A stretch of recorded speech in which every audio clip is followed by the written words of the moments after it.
Question देखिए, question number 15 कह रहा है कि सदिशों दो सदिश दिए गए हैं के बीच का कोण ज्ञात करना है। अच्छा, दोनों के बीच का कोण निकालना है और साथ ही दोनों सदिशों में से प्रत्येक पर लंब इकाई सदिश भी ज्ञात करना है।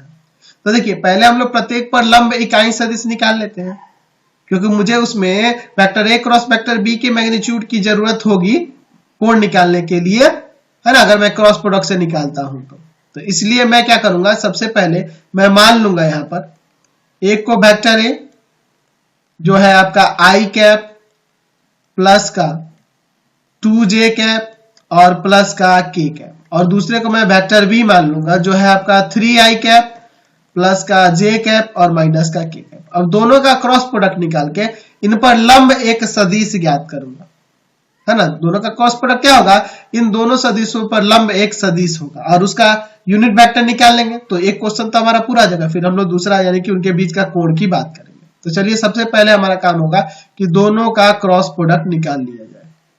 आई कैप, यहां पर जे कैप और यहां के कैप, क्या क्या दिया है 1 2 1 3 1 -1।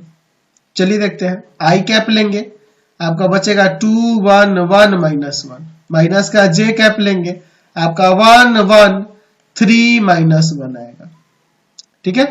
फिर प्लस का के कैप लेंगे तो आपका आएगा 1 2 3 1 1 2 3 1। देखते हैं क्या होता है, आई कैप माइनस का 2 और माइनस का 1 माइनस जे कैप, ठीक है, क्या हो जाएगा माइनस का 1 और माइनस का 3 प्लस का के कैप आपका आ जाएगा 1 माइनस का 6। तो यहां पर देखिए क्या होगा, माइनस का 3i कैप, यहां माइनस में आएगा, ये माइनस प्लस हो जाएगा, प्लस का 4j कैप और माइनस का 5k कैप। तो यहां से vector A cross vector B आ गया। अब मुझे क्या करना होगा, vector A cross vector B का मैग्नीट्यूड निकाल लेना होगा। तो वह हो जाएगा रूट अंडर -3 का स्क्वायर प्लस 4 का स्क्वायर फिर -5 का स्क्वायर, ठीक है। और यहाँ देखो तो -3 का स्क्वायर आपका कितना हो जाएगा 9, 4 का स्क्वायर 16 और 5 का स्क्वायर 25, 25 25 रूट 50, रूट 50 का मतलब होगा 5 रूट 2।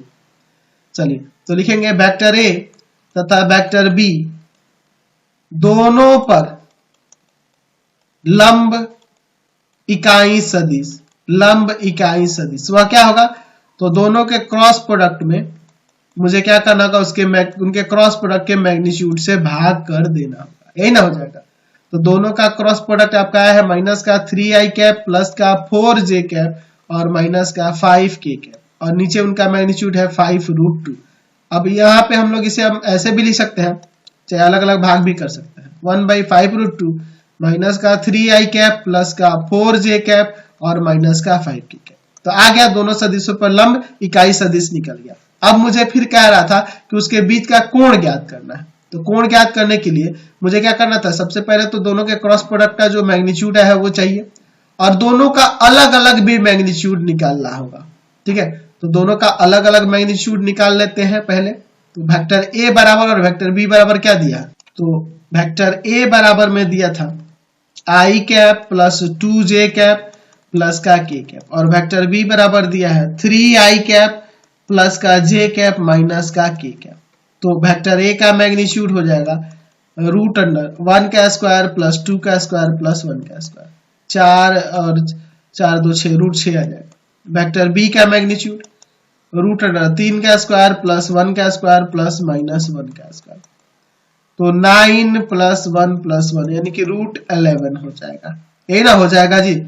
चलिए, तो हमें क्या करना है, तो साइन थीटा बराबर फॉर्मूला लगा देना था, vector A cross vector B का मैग्नीट्यूड बाई में वेक्टर ए का मैग्नीट्यूड इनटू वेक्टर बी का मैग्नीट्यूड।